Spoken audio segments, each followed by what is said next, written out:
Hola a todos, mi nombre es Ignacio Álvarez, soy cirujano general y cirujano de cabeza y cuello. Me desempeño en el Hospital Pirovano como cirujano en la guardia y también en el sector de cirugía de cabeza y cuello dentro del servicio de cirugía general. Bueno, tenemos hoy una clase que intenta llevar algunos conceptos importantes con respecto a las traqueostomías.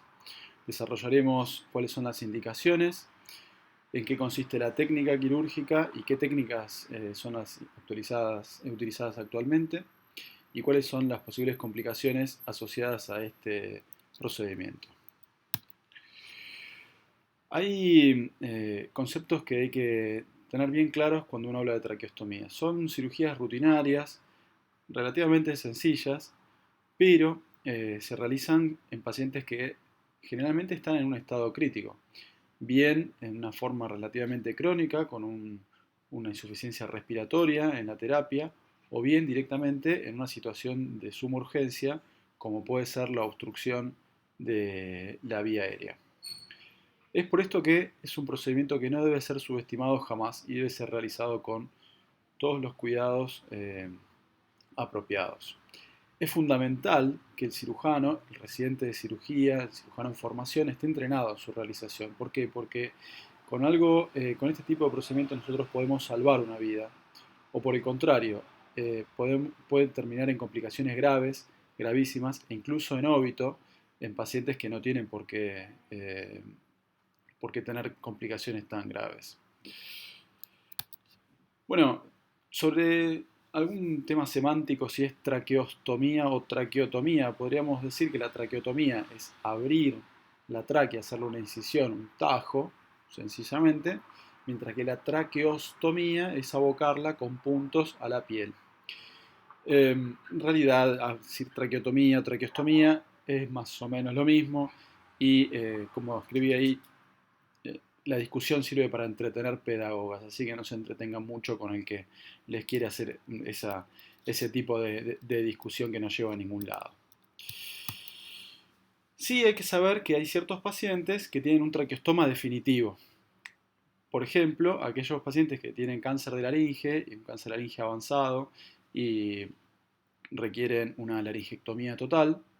Entonces lo que queda es una tráquea completamente abocada a la piel, como ven en la foto de la izquierda. El paciente tiene un cáncer de laringe, se hace una laringectomía total, o sea que queda continuidad de la vía digestiva, que va desde la faringe continuando por el esófago, pero la vía aérea se encuentra interrumpida a nivel cervical y la tráquea queda completamente abocada a la piel. Y como pueden ver es un ostoma sumamente estable, muy fácil de canular, de hecho muchos pacientes no usan cánula de traqueostomía, muy diferente a esa traqueostomía que le hacemos al paciente que la va a requerir de forma transitoria, donde hacemos una incisión o una apertura en la cara anterior de la tráquea. Es interesante siempre tener en cuenta la evolución eh, de las cosas que hacemos hoy en día como médicos, más aún como cirujanos. Y todas las cirugías que hoy no son rutinarias tienen su historia y tienen sus antecedentes. La traqueostomía, por supuesto, que tiene antecedentes que se remontan a los inicios de la civilización. Si nosotros buscamos en la bibliografía, no médica necesariamente, sino en la literatura universal, vemos que hay ciertas referencias a las traqueostomías. Una de las más interesantes es la que cuenta que Alejandro Magno, un emperador de Macedonia, un rey de Macedonia que conquistó gran parte de Asia, le hizo una traqueostomía a un compañero que se atragantó en eh, digamos, reuniones que tenían por la noche y con la espada le logró desobstruir la vía aérea. Incomprobable. Después tenemos eso, digamos que es los inicios, pero ha ido evolucionando la medicina y en la Edad Media, en la Alta Edad Media, ya terminando la Edad Media, está el periodo del miedo, en la cual los cirujanos todavía eran barberos, eran más parecidos a los peluqueros que lo que hoy conocemos como un cirujano, y si sacaban muelas, y algunos se animaban a drenar un absceso, y algunos se animaban a amputar una mano o una pierna infectada, y algunos se animaban a, en casos de pacientes que se estaban ahogando, abrirle la, la vía aérea. Eh, Eso también fue evolucionando, pero los que hacían, los cirujanos que hacían eso, se jugaban su reputación y la posibilidad de ser tachados de carniceros o incluso de asesinos. ¿Sí? La historia de Ambroise Paré y demás, sumamente interesante y se las recomiendo como lectura lúdica. Después tenemos el periodo de la dramatización, donde ya estaba un poco más pulida la técnica, tal vez se conocía mejor la anatomía, se sabía en qué consistía la traqueotomía, pero se hacía solo en aquellos casos donde la obstrucción era grave, el paciente tenía un estridor y donde era el último recurso. Era verdaderamente dramático. Después el periodo entusiasta que comienza ya en el siglo XX, entrado el siglo XX, en el periodo de entreguerras, donde se populariza el dicho: si pensás en una traqueostomía, hacela. Lo cual no está del todo mal, es preferible hacer una traqueostomía de más que una de menos, podríamos compararlo con la colocación de un tubo de avenamiento pleural, si quieren, para poner otro ejemplo dentro de lo que son los procedimientos quirúrgicos, pero no es lo mismo y realmente uno tiene que sopesar las decisiones que toma y a veces hay pacientes que pueden no beneficiarse de una traqueostomía. Por último, el periodo de la racionalización, podríamos decir, desde 1965 hasta el presente, donde la toma de decisión es un poco más concienzuda y donde todavía hay ciertos puntos que no son del todo dilucidados. Por ejemplo, en un paciente intubado por un distrés respiratorio, ¿cuál es el día o cuál es el momento ideal para realizar la traqueostomía o si modifica algo? Un cirujano otorrino de Pittsburgh, en Estados Unidos, llamado Chevalier Jackson, publicó un paper en 1909 trascendental donde describía la necesidad de instaurar una técnica quirúrgica más clara e indicaciones más claras con respecto a la traqueostomía. El paper es muy interesante como relata en qué consistía la traqueostomía en esa época, estamos hablando de principios del siglo XX, 1909, cómo tenían que terminar haciendo una incisión a ciegas en medio de un charco de sangre en un paciente agónico. Así que es una lectura interesante, ahí tienen la foto del paper en cómo se publicó. Pero bueno, fue el puntapié inicial para lo que hoy conocemos como el manejo quirúrgico de la vía aérea. También es interesante cuando uno lee acerca de este médico la colección que tenía de objetos en su consultorio con todo lo que le había sacado a sus pacientes, una cantidad impresionante de cuerpos extraños y que él exhibía orgulloso. Bueno, ¿a quién hay que realizarle una traqueostomía?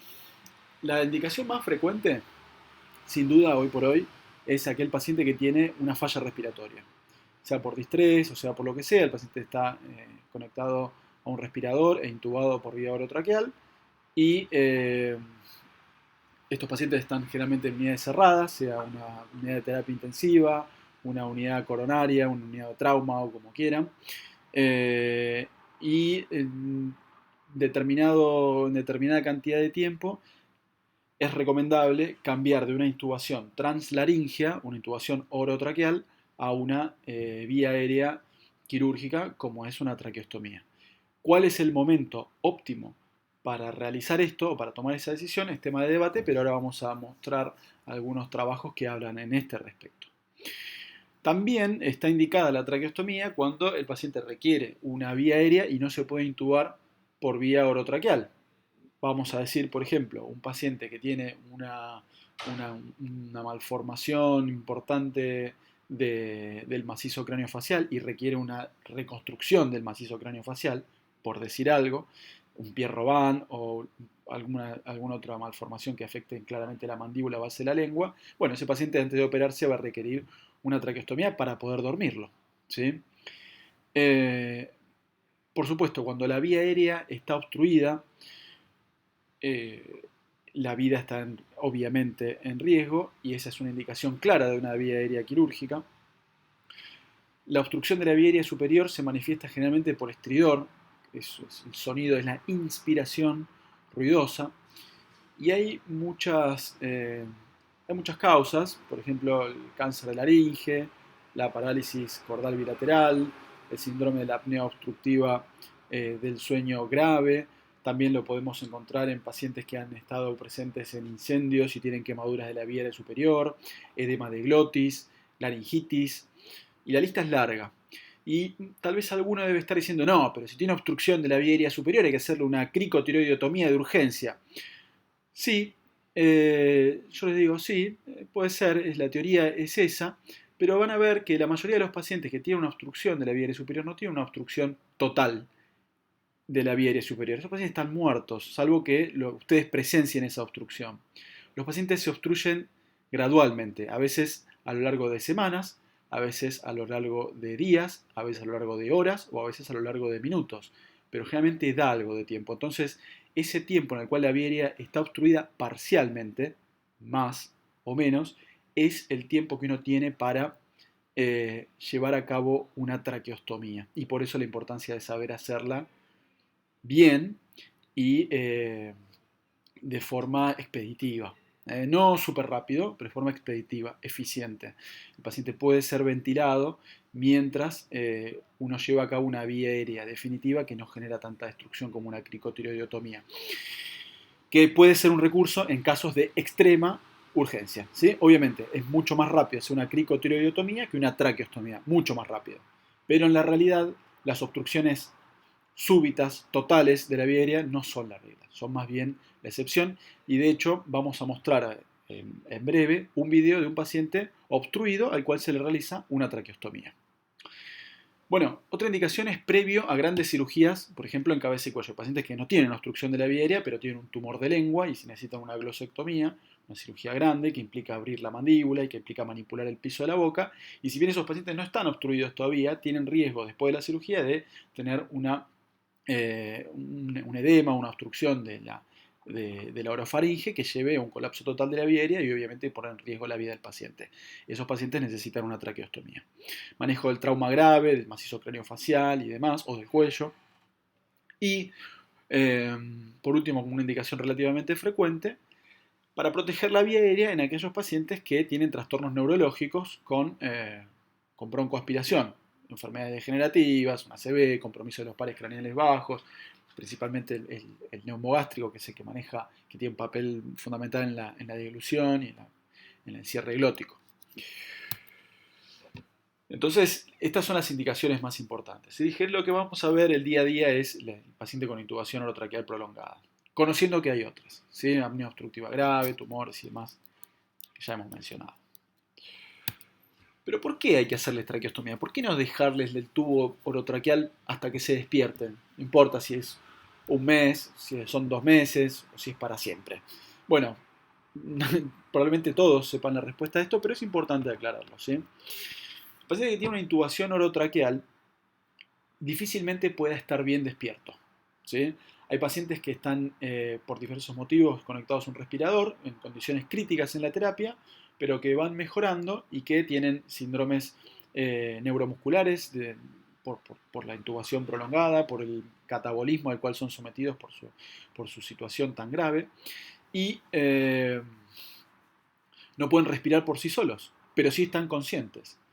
Estar consciente con un tubo a través de la garganta es muy incómodo. Algunos lo toleran, lo he visto, pero no son la mayoría y verdaderamente es muy incómodo.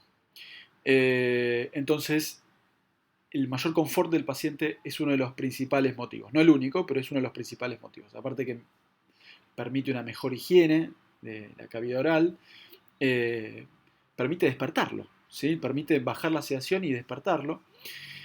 Facilita para los médicos terapistas y para los kinesiólogos lo que conocemos como el weaning, ¿sí? El ir saliendo de la dependencia del respirador. Esto tiene que ver con que el aire tiene menos resistencia. Claro, prueben respirar a través, los que hacen, por ejemplo, los que les gusta el buceo, los que han hecho snorkel alguna vez, prueben respirar por un tubo corto y después prueben hacerlo a través de un snorkel más largo. Van a ver que la fuerza que tienen que hacer es mucho más larga. Bueno, de eso se trata. Reducimos el espacio muerto y el paciente sale un poco más rápido del respirador. Y por último, facilita el cuidado de la vía aérea, porque el tubo genera ciertamente una irritación en las cuerdas vocales, en la glotis, en la laringe en general, permite que se cierre la glotis, con lo cual cuando el paciente se empieza a despertar hay menos chance de que se broncoaspire. Y de alguna manera estamos cambiando un balón que es un poco más grande y más poderoso, como el del tubo orotraqueal, por uno un poco más chico y más delicado. Atención con esto, porque uno dice, bueno, entonces si le hago una traqueostomía no hay más sufrimiento de la mucosa traqueal como si lo hay en la intubación orotraqueal. No, no es así. El paciente que tiene una traqueostomía puede, si tiene el balón de la traqueostomía muy inflado, aún así generar una isquemia mucosa y eso de generar una traqueomalacia, que es una de las complicaciones de la traqueostomía que ahora en un rato vamos a ver, o puede terminar teniendo una fístula traqueoesofágica si se lastima la pared posterior de la tráquea y se comunica con el esófago y demás, o erosión de grandes vasos que están cerca de la vía aérea, como el tronco innominado y demás. Todas esas cosas pueden pasar con un tubo orotraqueal o con una traqueostomía. El hecho de pasar de un tubo orotraqueal a una traqueostomía hace que se cambie un dispositivo por otro. El tubo orotraqueal generalmente no se cambia nunca, la traqueostomía se cambia cada una semana, dos, depende de cada institución, pero suele cambiarse y eso hace que las lesiones sean un poco menos frecuentes. Bueno, es muy frecuente, ¿sí? El requerimiento de traqueostomía en pacientes críticos. Depende de la estadística, van a encontrar que a veces es de un 10%, a veces es de un 25%, pero en definitiva estamos hablando de que muchos pacientes terminan traqueostomizados. ¿Cuántas traqueostomías se hacen en Argentina? Imposible saber, por lo menos yo no pude recabar ese dato. Hay estadísticas de otros países, obviamente son países que tienen otra población diferente a la nuestra y otro sistema de salud diferente al nuestro. Fíjense que igual las cantidades son enormes, 800.000 traqueostomías al año en Estados Unidos, en Alemania se estiman unas 50.000 por año. Es un procedimiento que se hace mucho. Bien, este es uno de los temas centrales y de más debate. Es una discusión que se llevó a cabo hace ya varios años, más bien a fines de, eh, a fines de los 90, principios de la década del 2000.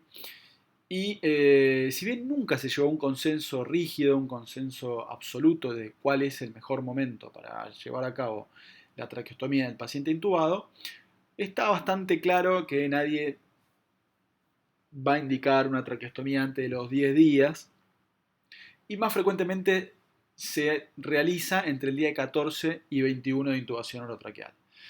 Obviamente, hay que analizar cada caso en particular. Lo que se suele decir es que un paciente nunca debería estar más de 21 días con intubación orotraqueal, nunca, con lo cual debería tomarse la decisión antes de eso para poder llevar a cabo este procedimiento quirúrgico, pero, vuelvo a repetir, no hay un consenso estandarizado y hay algunos pacientes que sí se van a beneficiar de una traqueostomía temprana, porque si nosotros sabemos que el paciente tiene un deterioro neurológico donde va a broncoaspirarse, está intubado y sabemos que cuando se extube se va a broncoaspirar con riesgo de neumonías y con una prolongación de su cuadro, y un recrudecimiento de su cuadro respiratorio, bueno, esos pacientes se los puede traqueostomizar antes, sin necesidad de esperar 10 días, porque ya sabemos que lo va a necesitar. ¿Sí? Es así que eh, cada caso se analiza individualmente.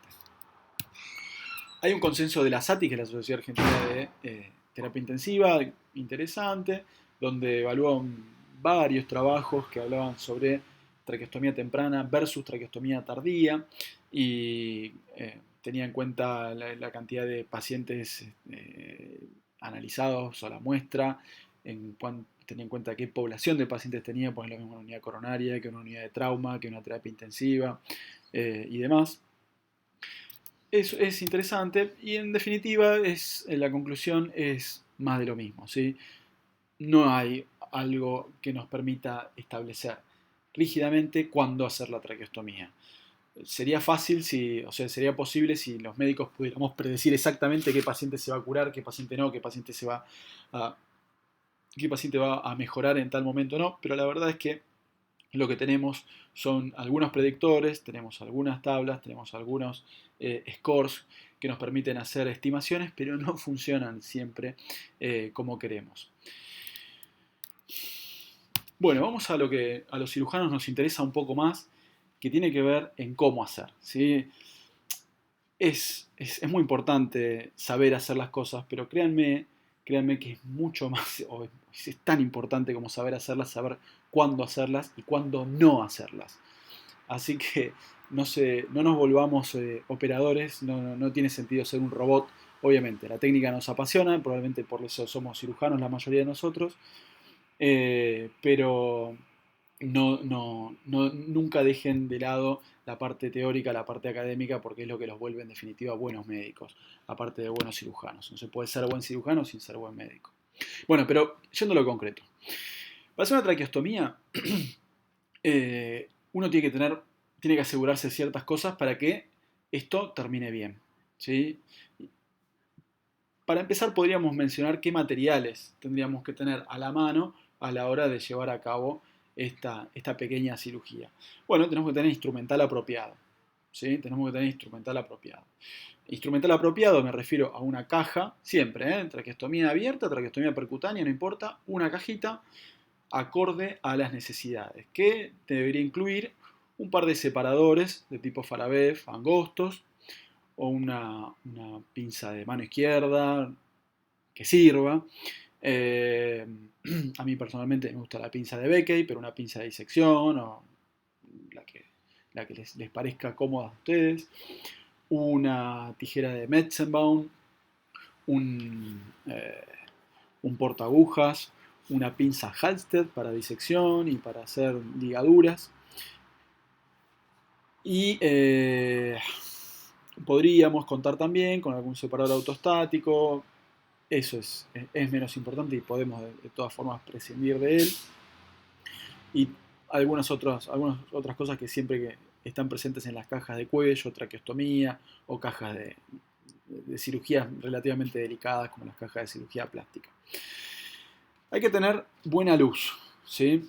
Muchas veces hacemos las traqueostomías en la terapia intensiva, la mayoría de las veces, depende de dónde estén trabajando, pero la verdad es que a los pacientes críticos generalmente no moverlos más de lo necesario, entonces uno trata de hacerlas donde están los pacientes. Y ahí la luz es un tema, porque no hay cialíticas, no hay buenas lámparas colgadas del techo, están los tubos fluorescentes, que dan una luz mala, una luz blanca que de ninguna manera se acerca a lo que tenemos en un quirófano, entonces tenemos que procurar llevarnos un frontoluz. ¿Sí? Por favor, les pido no utilicen los celulares. Es lamentable, lo he visto alguna que otra vez, pero no es así. ¿Sí? Hay que procurar tener una buena luz frontal, una lámpara en la cabeza, un frontoluz, que les dé una luz bien dirigida y que les permita hacer las cosas con seguridad. Hay que contar con aspiración. ¿Sí? No se puede hacer una traqueostomía sin aspiración. O sea, se puede, pero es peligroso. Es peligroso, los pacientes se pueden aspirar, podemos perder la visualización del campo quirúrgico en caso de un sangrado y no encontrar el vaso sangrante y eso meternos en aprietos e incluso costarle muy, muy caro al paciente. Así que antes de largar hay que chequear tener aspiración. Y bueno, los descartables, ¿sí? Principalmente la cánula traqueostomía, un traqueoflex. Hay muchas marcas, hay muchos modelos. Lo importante es que la cánula sea una cánula con balón. Ojo, hay vienen cánulas que no tienen balón. No sirve para hacer una traqueostomía en un paciente despierto, en un paciente dormido, una cánula sin balón. Hay que chequearla antes de empezar la cirugía, que no esté defectuosa, que la válvula sea continente, que la válvula no esté fallada o no esté pinchado el sistema en algún lugar. Hay que tener en varios números, ¿sí? Universalmente la cánula número 8 le entra prácticamente a todos los seres humanos. Obvio, si es un paciente inmenso, gigante, con una vía aérea de un calibre enorme, bueno, probablemente una cánula 8 no va a alcanzar y si le ponen una cánula 8 a ese tipo de persona, va a fugar. Va a fugar y los médicos terapistas y los kinesiólogos no van a poder ventilar a ese paciente porque no va a cerrar de forma eficiente el circuito del respirador. Por el contrario, si ustedes tienen una paciente chiquitita, con una vía aérea muy finita, y ustedes tratan de poner una cánula 8, tal vez lo logren, pero le van a lastimar y pueden terminar generándole una lesión muy grave a esa persona, con, por ejemplo, una ruptura de la tráquea, o tal vez en el momento no pase nada, pero a largo plazo pueda tener una estenosis traqueal, una traqueomalacia, una fístula traqueosofágica. Por eso es importante contar con los números adecuados, los calibres adecuados para cada paciente. Universalmente, tengan como referencia que la cánula con una luz endoluminal de 8 milímetros, le hace cánula número 8, es la más utilizada porque es la que a la mayoría de la gente eh, le funciona de forma efectiva. Hay que tener suturas disponibles, algo para hacer algunas ligaduras, gasas, etcétera, etcétera, guantes, campos quirúrgicos. Tener las condiciones de asepsia siempre garantizadas, ¿sí? Hay que preocuparse porque el procedimiento se haga con seguridad. Y hablando de la seguridad, tenemos que tener en cuenta que no estamos solos para hacer una traqueostomía. Nosotros tenemos que estar cerciorados de que tenemos a alguien en la cabecera del paciente que nos va a dormir al paciente, que lo va a sedar. En el quirófano será el anestesiólogo, en la terapia intensiva será el médico terapista, pero el paciente tiene que estar dormido, ¿sí? Sedado profundamente y relajado. El kinesiólogo tiene un rol muy importante porque nos va a asistir en el manejo de la vía aérea. Es siempre recomendable subir la fracción inspiratoria de oxígeno al 100% para tener una reserva eh, extra cuando uno decanula al paciente, cuando uno extuba al paciente y lo va a canular. Ese es un momento en el cual pueden pasar cosas y por eso es mejor tener un poquito de backup. Es tener a los enfermeros o las instrumentadoras eh, al, alrededor por el caso de necesitar material adicional y demás. Y contar con alguien del otro lado que nos esté dando una mano siempre. No importa cuánta experiencia tengamos, es bueno tener alguien que nos pueda asistir. Para los que están haciendo sus primeras armas, para los que empiezan en esta especialidad, nunca subestimen esto. Por más que parezca muy fácil, créanme, la cosa se puede poner difícil y se han muerto. No es una rareza escuchar que un paciente se muere por una traqueostomía. Sean responsables, ¿sí? Busquen ayudantes, busquen docentes que tengan la voluntad de enseñarles, la paciencia de enseñarles, sean cautos, sean meticulosos. Eh, Cuando ustedes ya saben hacer las cosas, cuando ya tienen experiencia, no dejen de serlo, ¿sí? Cuenten con ayuda, sepan a quién recurrir en caso de complicaciones, en caso de dificultades, ¿sí? Cuiden al paciente, cuídense ustedes mismos, ¿sí? Estamos en tiempos raros, en tiempos difíciles. La pandemia no ha pasado, venimos de un año súper complicado donde las cosas se han puesto complicadas para los médicos, ni para los médicos de todas las especialidades, pero especialmente para aquellos que lidiamos con los pacientes críticos, y los cirujanos sin duda lidiamos con pacientes críticos. Y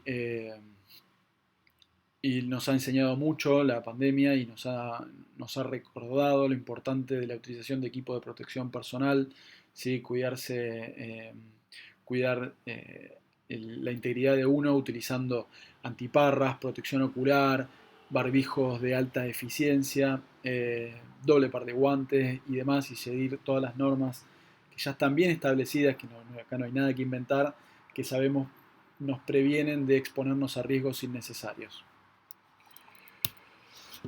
Bien, el- la técnica de la traqueostomía, sea percutánea o sea quirúrgica, empieza de forma igual, ¿sí?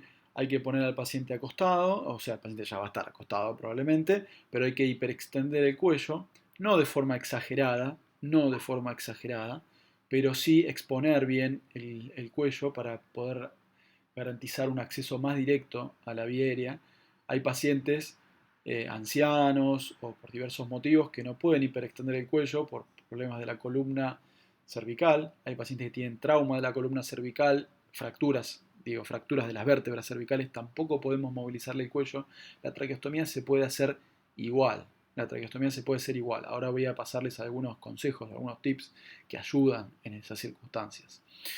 Yo personalmente infiltro siempre antes de empezar, unos minutos antes de empezar la cirugía, con lidocaína y epinefrina, porque eso, más allá del efecto analgésico que pueda tener, que es importante, pero más allá de eso, genera una vasoconstricción de los plexos sanguíneos de la piel, ¿sí?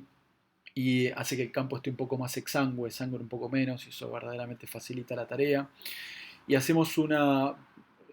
diseñamos una incisión entre el cartílago cricoides y la escotadura esternal, a una distancia más o menos equidistante. Nosotros tenemos que saber que la traqueostomía siempre se emplaza entre el primero y el quinto anillo traqueal. Pero si ustedes me preguntan cuál es el anillo ideal, el segundo anillo traqueal. Tratar de evitar hacer una traqueostomía baja, ¿sí? No hacer las traqueostomías bajas, siempre tratar de ir al segundo anillo traqueal, al espacio que está entre el primero, el segundo, a lo sumo el tercero, pero no hacer las traqueostomías muy abajo. ¿Por qué? Bueno, por varios motivos. El primero y principal es que si ustedes hacen una traqueotomía en los anillos más altos, más proximales de la vía aérea, ese paciente va a tener menos riesgo de decanularse. Si ustedes hacen una traqueostomía baja, cuando el paciente esté relajado, cuando el paciente lo estén higienizando, cuando el paciente le levanten a la cabecera de la cama y la cabeza se flexione, se entiende lo contrario de extenderse, entonces el traqueostoma va a quedar más lejos de la piel y en ese momento la cánula puede quedar afuera como pescando y ahí ustedes pierden la vía aérea. Y eso también es una complicación que puede ser muy, muy, muy grave. Por otro lado, y esto ya lo digo más tal vez desde el punto de vista de pensando en las complicaciones, cuando nosotros tenemos lesiones de la vía aérea que generan traqueomalacia o estenosis traqueal y tenemos que resolverlas, que es una tarea que el que se dedique a la cirugía de tórax puede, o a la cirugía de cabeza y cuello, puede tener que enfrentarse con estos desafíos, es más difícil resolver una estenosis en una tráquea baja, una tráquea que está en el tórax, que una estenosis alta. Va a requerir la resección tal vez de más anillos. Esos son los motivos por los cuales uno tiene que tener en la mente que el sitio ideal para emplazar una traqueostomía son los anillos superiores.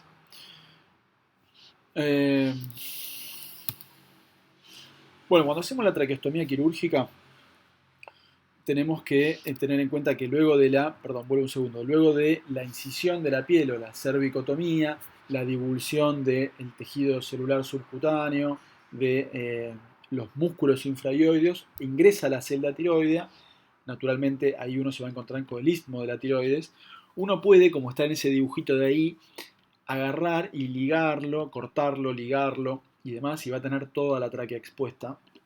Para hacer eso uno tiene que tener más campo quirúrgico, con lo cual la cervicotomía que uno le hace al paciente tiene que ser amplia.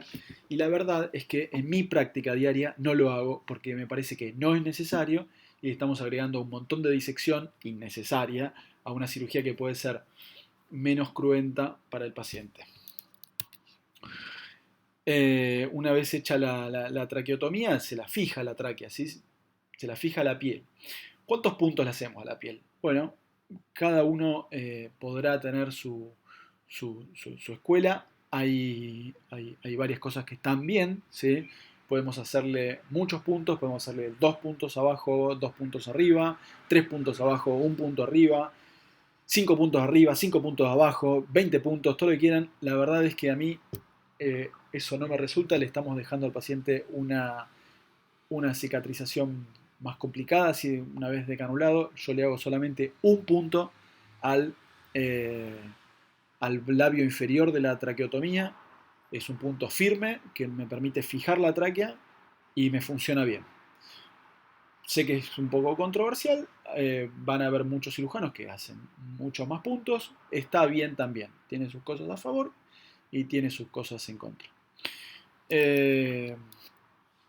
Bueno, una vez que uno tiene la tráquea colgada, entre comillas, uno tiene que hacer la hemostasia, ver que esté el campo exangüe, ¿no? Y ahí sí canulamos al paciente y sacamos el tubo orotraqueal, después le afrontamos la piel con un par de puntitos y es que le abrimos mucho.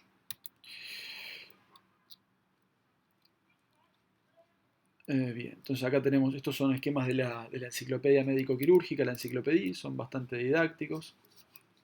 Les recomiendo a todos que descarguen la enciclopedia médico-quirúrgica.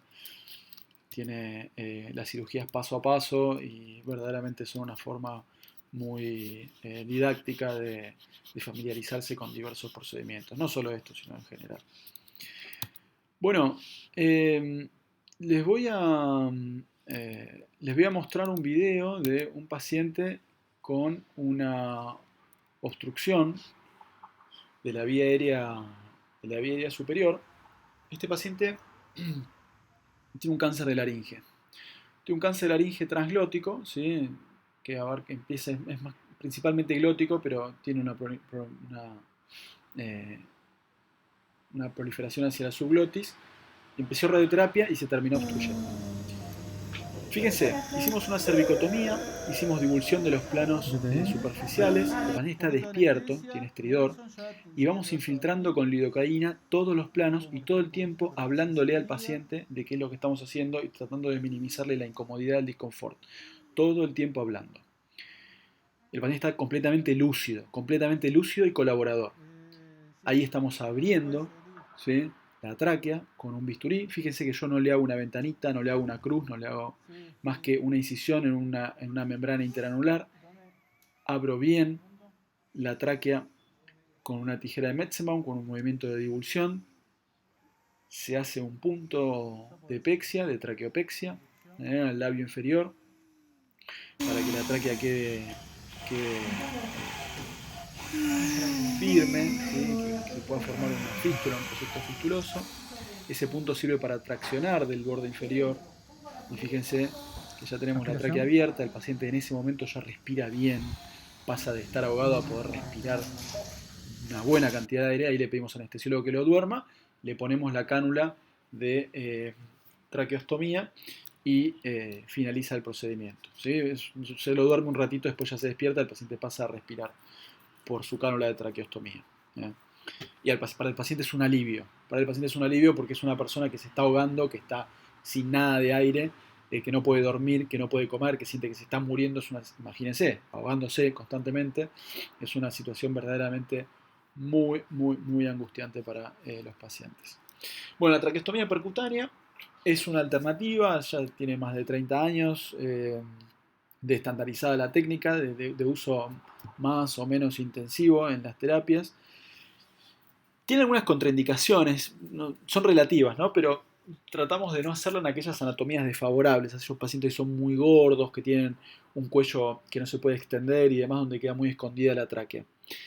Eh, resulta, eh, resulta más práctica para hacer en la terapia intensiva la, eh, la traqueostomía percutánea, ¿sí? Requiere menos instrumental, es un poco más rápida y demás. Tenemos dos opciones. La podemos hacer mediante dilatación progresiva o mediante la dilatación con pinzas.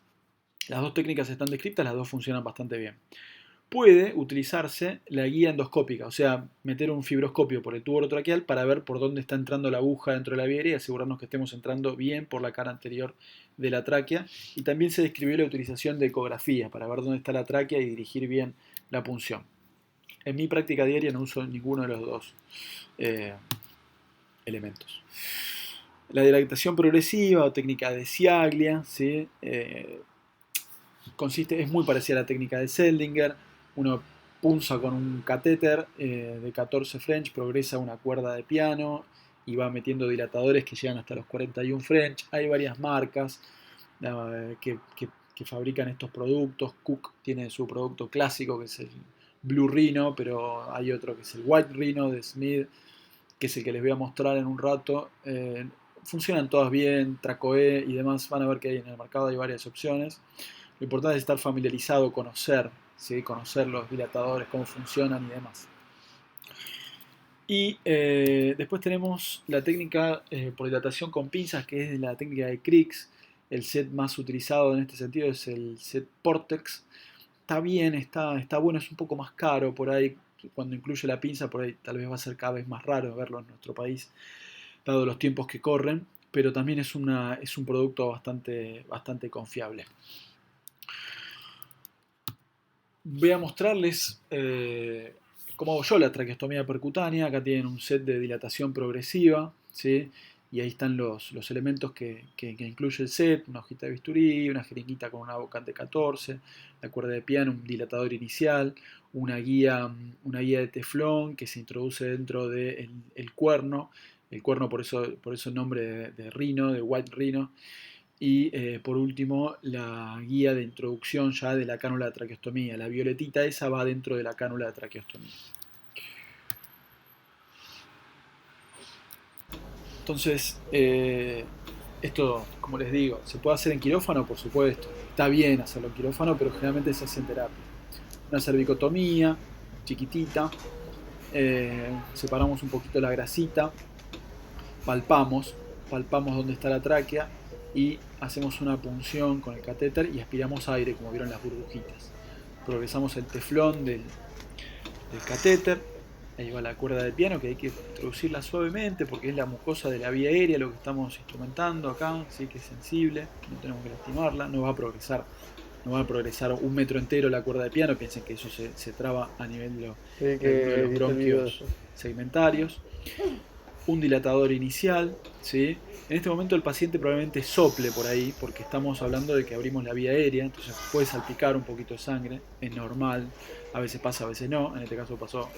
Eh, Dilatamos con el cuerno, que genera una dilatación bastante importante, hasta los 41 Sí, French. stand-by, por favor. Y por último ya tenemos la cánula preparada, introducida, envainada en el set introductor y adentro.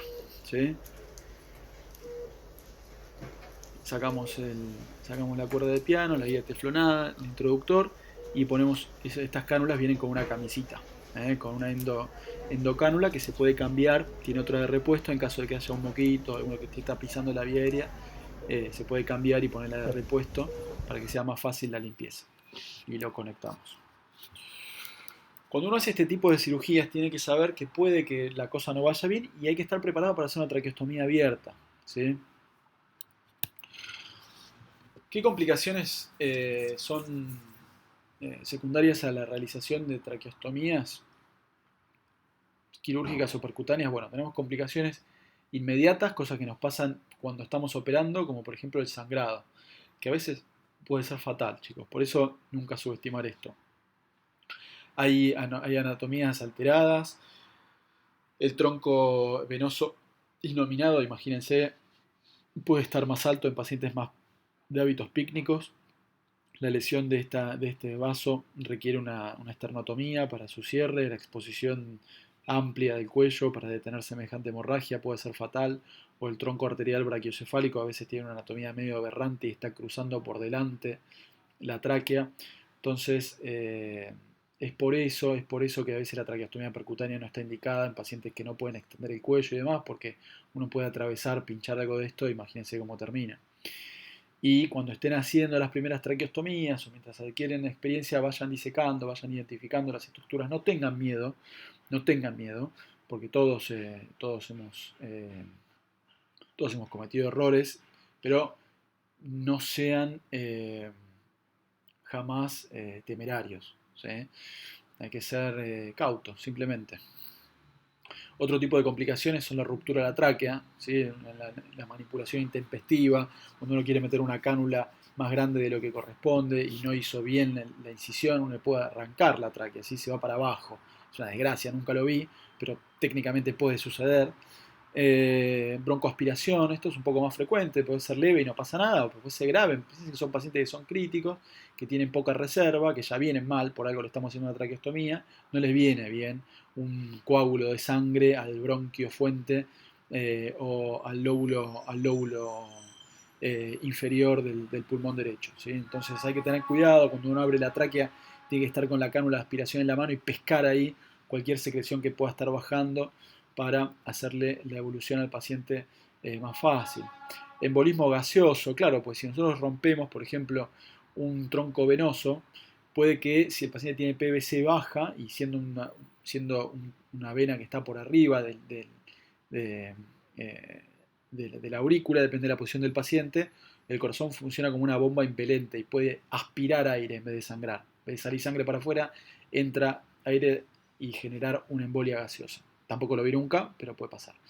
Hipoxemia, hipercarbia, ¿sí? ese tiempo que pasa entre la extubación y la recanulación, hay que tener cuidado, hay que esperar para decanular al paciente, tener la vía aérea asegurada, ¿sí? les digo de vuelta, son pacientes endebles. Entonces, lo que algún paciente, una persona normal no le hace nada, a estos tipos los pone con una saturación de 20-30 en segundos y puede terminar todo mal. Entonces hay que ser cauto también en ese sentido. Pérdida de la vía aérea, muerte. ¿Sí? Pérdida de la vía aérea, muerte. Entonces, ¿cómo puede pasar una cosa así? Pasa. Pasa porque a veces la cosa se complica, porque la anatomía es difícil, porque no está toda la experiencia, porque el ayudante tampoco tiene toda la experiencia, porque el pánico se apodera de los presentes, porque empieza a sangrar, porque no se empieza a ver nada, porque se pierde la vía aérea orotraqueal y no se puede reintubar al paciente. Entonces, son cosas que pasan. No pasan frecuentemente, son raras, pero no deberían pasar nunca. ¿Eh? Entonces, siempre la prudencia ante todo. Complicaciones tempranas, ¿sí? Pueden sangrar las traqueostomías en las primeras horas, en las primeras 24 horas. Lo que yo recomiendo en estos casos, el sangrado es leve, tratar de paquear, ¿sí? el ostoma con una gasita alrededor de la cánula de traqueostomía lo más compresivo posible. Si el sangrado es importante, chicos, lo que hay que hacer es sacarla, reintubar al paciente por vía oral y poder examinar bien el campo quirúrgico y ver qué es lo que está sangrando. Una alternativa es sacar la cánula de traqueostomía y colocar un tubo espiralado por el traqueostoma que se puede manipular más fácil y en el cual podemos ver de dónde viene el sangrado y hacer la hemostasia con una ligadura. Hay que tener cuidado, pensemos que por esa zona pasan los nervios laringeos recurrentes, no hacer ligaduras en masa, no quemar con el monopolar. Hace falta una cierta delicadeza, ¿sí? Para trabajar en el cuello. Con algunas cosas que uno puede hacer sin problemas en el abdomen, en el cuello son una brutalidad. ¿Sí? Entonces, ante todo, tratar de ser preciso con la hemostasia. Los pacientes se pueden decanular y eso puede ser gravísimo si no están bien monitoreados porque se pueden morir ahogados. Puede haber neumotórax, por diversos motivos puede haber neumotórax.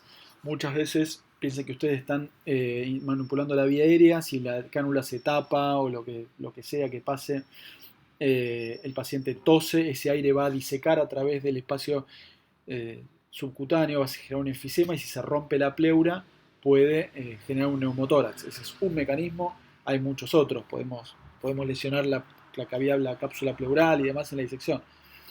La pleura, quiero decir, es menos frecuente, pero puede pasar. Neumomediastino, enfisema subcutáneo, más de lo mismo. Infección del ostoma, ulceración del ostoma, disfagia, que tienen una cánula con un balón inflado, tragan mal, por eso siempre cuando hacemos una traqueostomía en un paciente lúcido, solemos colocar una sonda de alimentación hasta que podamos desinflar el balón para que este paciente eh, para que no sufra tratando de tragar, cosa que le va a resultar muy difícil al principio.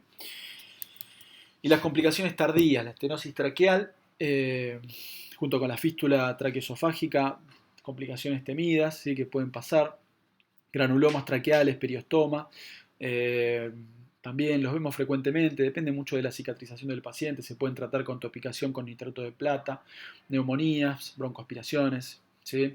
Fístula tráqueo-arterial, bueno, una tragedia absoluta. Pueden decanularse de forma tardía, cuanto más tiempo pasa de que está hecha la traqueostomía, más fácil recanularlo porque está bien establecida la fístula. O pueden quedar con disfagia, ¿sí? Secundaria a esta manipulación.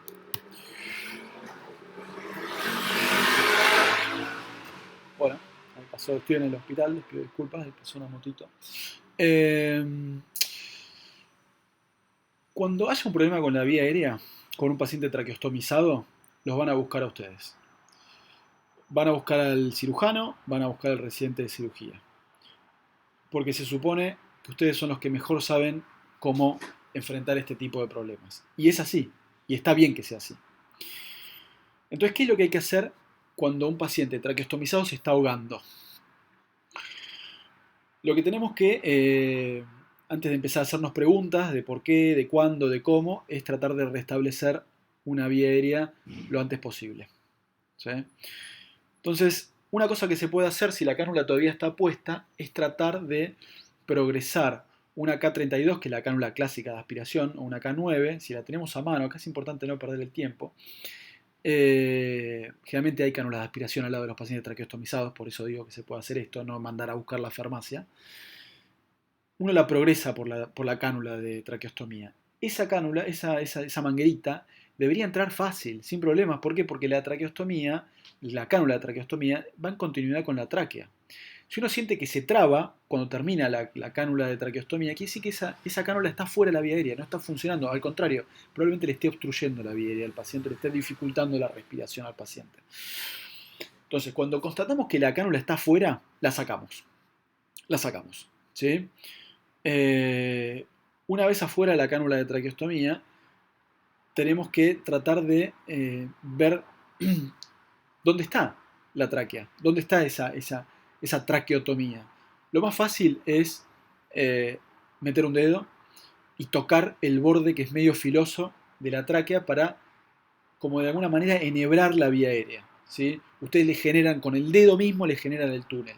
Siendo delicados, obvio, pero es una maniobra firme, vamos a decir. ¿Sí? Tratar de conseguir luz para poder ver que si hay algo más.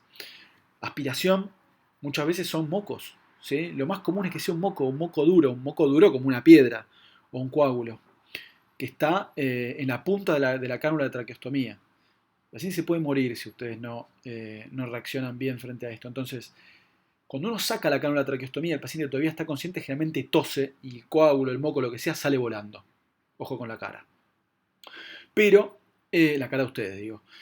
Pero, si el paciente ya pasó mucho tiempo de hipoxia, no va a tener fuerza y va a estar asfixiado, va a estar ahogado y va a estar inconsciente. Entonces, en ese momento lo que tenemos que hacer es restablecer la vía aérea, tratar de recolocar la cánula de traqueostomía. Si no hay cánula de traqueostomía de repuesto, pongan un tubo orotraqueal, pero consigan una vía aérea como sea. Si es absolutamente imposible, hay que hacer una intubación tradicional con un laringoscopio y restablecer la vía aérea cuanto antes. ¿Sí? Lo que yo les acabo de explicar me ha sacado de muchísimos aprietos, ¿sí? Y es una cosa que generalmente, por lo menos a mí, me funciona. Si alguien se está preguntando qué es mejor, la traqueostomía abierta o la traqueostomía percutánea, bueno, es una pregunta buena y se la han hecho muchas personas y en la cual se han hecho unos cuantos trabajos académicos para tratar de responderla. Hay muchos metaanálisis y demás. Es interesante, pero eh, déjenme decirles que en mi experiencia la que funciona es la que sepan hacer. ¿Sí? La que funciona es la que sepan hacer. Y el cirujano siempre tiene que saber hacer la traqueostomía abierta. Siempre, no puede no saber hacer una traqueostomía abierta. ¿Por qué? Primero porque SET de tráqueo percutánea, este es un curso de residentes de la Municipalidad de Buenos Aires, sepan que no van a tener disponible todo el tiempo en todos lados. Los van a tener, sí, pero no siempre y no en todos lados. Una mano izquierda, un porta, unos separadores y una tijera van a tener en todos lados. ¿Sí? Entonces la tráqueo abierta es responsabilidad de ustedes aprender a hacerla. Y con eso le pueden salvar la vida a alguien. La traqueopercutánea es práctica. Los estudios, los metaanálisis han demostrado que tiene ventajas sobre la tráquea abierta. Por ejemplo, que los pacientes tienen menos complicaciones del estoma porque se ulceran menos, porque se infectan menos. Nosotros no hacemos mucho esto en Argentina, pero en Estados Unidos se han hecho muchos estudios de costo-beneficio. Es más barato hacer una traqueopercutánea que una tráquea abierta. ¿Por qué? A pesar de que el set de traqueostomía es caro, vamos a decir entre comillas, uno implica mover, hacer una tráquea abierta muchas veces implica mover al paciente a quirófano y utilizar otros recursos humanos y materiales que terminan siendo más caros que un set. Entonces, tiene muchas ventajas la traqueostomía percutánea, pero hay que saber cuándo no hacerla y hay que saber que cuando se complica uno termina haciendo una traqueostomía abierta. Y a veces ustedes no hacen traqueostomías percutáneas, pero los van a buscar por las traqueostomías percutáneas que hacen otros médicos, que hacen los terapistas, que hacen los cirujanos torácicos, que hacen los anestesiólogos o quien sea, y tienen que saber lidiar también con complicaciones de procedimientos que ustedes no hacen. También es responsabilidad del cirujano estar ducho y tener las herramientas para poder solucionar esas cosas. Entonces, esto es lo que les estaba diciendo recién. La traqueostomía abierta prácticamente no tiene contraindicaciones. O sea, hay pacientes que requieren una vía aérea y si no tienen esa vía aérea se mueren. Entonces, estamos diciendo que no hay contraindicación porque no podemos dejar a alguien morir. Cuando la tráquea, la tráquea es muy torácica porque el paciente tiene el cuello muy flexionado, pues muy jorobado, porque es muy petizo, muy gordo, lo que ayuda es pedirle al ayudante que con los separadores angostos traccione de la laringe para arriba. ¿Sí? Se calzan los separadores más o menos a la altura del músculo cricotiroideo, y una separación que, si ustedes la vieron prestando atención en el video, es medio oblicua, como una V corta para arriba, hace que ascienda la tráquea y que nosotros podamos hacer una traqueostomía de forma correcta. En conclusión, estar entrenado en esto es muy importante, ¿sí? A alguno le gustará más, a otro le gustará menos, a alguno le parecerá horrible, pero todos los, todos los residentes de cirugía tienen que saber hacer traqueostomías. Así que estén interesados, estén atentos a todas las posibilidades que tengan de entrenarse en esto, eh, y háganse la mano, ¿sí? No es necesario conocer todas las técnicas percutáneas que mostré y demás, pero sí tienen que saber hacer una tráquea abierta. Y también tienen que saber manejar las complicaciones, ¿sí?